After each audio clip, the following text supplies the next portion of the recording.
If you like crime thrillers, I really think you're going to like this one.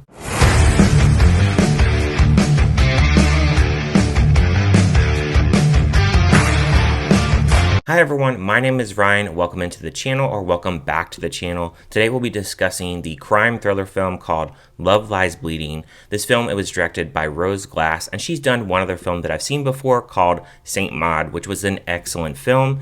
It stars Kristen Stewart, Katy O'Brian, Dave Franco, Jena Malone, Anna Baryshnikov, and Ed Harris. What is Love Lies Bleeding about? It's about a gym manager named Lou, played by Kristen Stewart, who meets a bodybuilder named Jackie, played by Katy O'Brian. They ignite in a very sexy, loving relationship, but they also spark violence as well. Going into Love Lies Bleeding, I honestly had some pretty good expectations for this film. Rose Glass, I saw her directorial debut, Saint Maud, and I really liked that film, so I thought she would do a pretty good job with this film. First off, we'll start off with the setting itself. It's in the desert, and there's also like a smaller town as well. I love that setting in the middle of nowhere. There's some really good shots in this film. They use the color of red a lot in this film. The title of the film is actually related to a flower. You can Google that if you want to know what kind of flower it is, and it's a very bright red flower. So this film, it has a lot of red throughout the film, specifically in the shading, red background, stuff like that. It's a lot in this film. The shots in this film, they're done rather well. She did a really good job in Saint Maud as well, experimenting with the camera, and I think here she does a little bit of that as well. I love this really long shot scene where they show the desert and there's smoke coming up above a canyon. That was really cool. The 80s aesthetic, it's definitely there, specifically in Jackie's clothing. She wears a bodysuit, which definitely screams 80s. The 80s soundtrack that's in the background, that actually helps this film flow. It's definitely there. You have that 80s synth, and I think they did a really good job because it really helps the film within the pacing, which the pacing in this film is actually done really well. I never felt bored at all. Throughout the film, it has a beginning, middle, and end, and it flows really well to building tension, which I think some films, they really have trouble doing, but this film, it definitely builds tension, specifically within the beginning act of the film. Going into the middle, you have a little bit of stuff that's already really established, and there isn't really a mystery with that certain thing that actually happens, but it just builds up. It gets worse, and there's other things within the characters that actually get worse. There is blood in here, there is violence in here. It has some horror little vibes here and there in the film.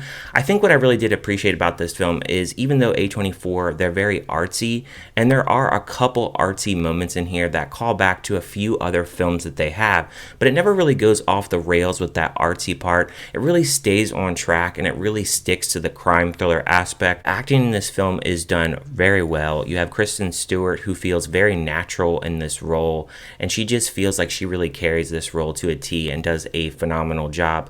Katy O'Brian, I'd never have heard of her before this film, but she looks really jacked in this film. She looks like a bodybuilder. She wants to go off to Vegas to go into a bodybuilding competition, but Kristen Stewart, she has a sister played by Jena Malone in here, who gets abused by her husband played by Dave Franco. Both of those characters did a great job. I think for Jena Malone, she really needed this film because she's been in some films lately that really haven't got a lot of buzz, and she really hasn't got any recognition, and I thought she did a pretty good job here. Dave Franco, he's usually in comedy films, so I like to see him as the villain here. Didn't like him at all, which you're really not supposed to with how his character actually is and what he actually has in this film as far as his fate and certain things that really go on between his character and his wife. I was like, yeah, I'm on board for that 100%. Anna Baryshnikov, now I had never heard of her before either. She plays a character named Daisy. She has a really rundown teeth. She's really cracked out. She definitely does drugs and just is a character that is really off the rails. She has some funny lines. Her line delivery is on point here.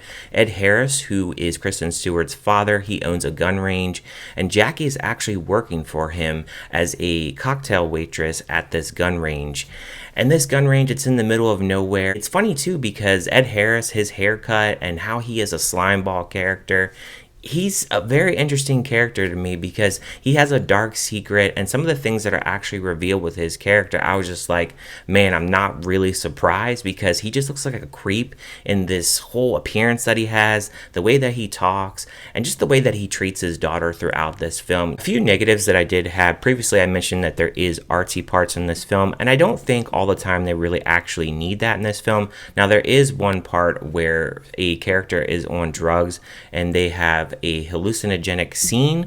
I do agree with that part of the film, but I think some of the other artsy stuff I don't really think is actually needed within the film. Jackie, she is homeless, and when Kristen Stewart takes her in, she gets her back on her feet.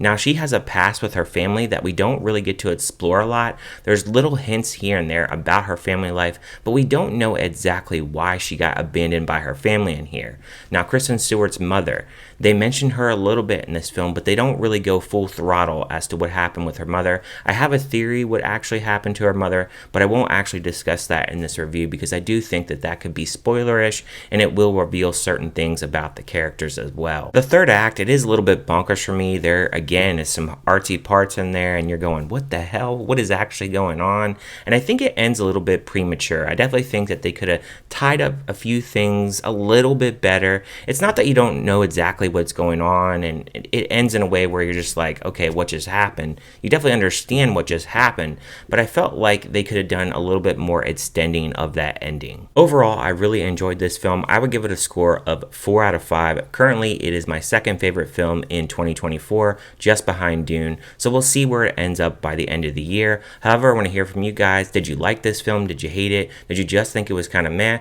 And if you haven't checked it out, are you going to check it out on streaming? Are you going to check it out in the theater? Or are you just going to skip it altogether? Leave any and all comments down below. Thank you guys for watching, and I will see you guys next time.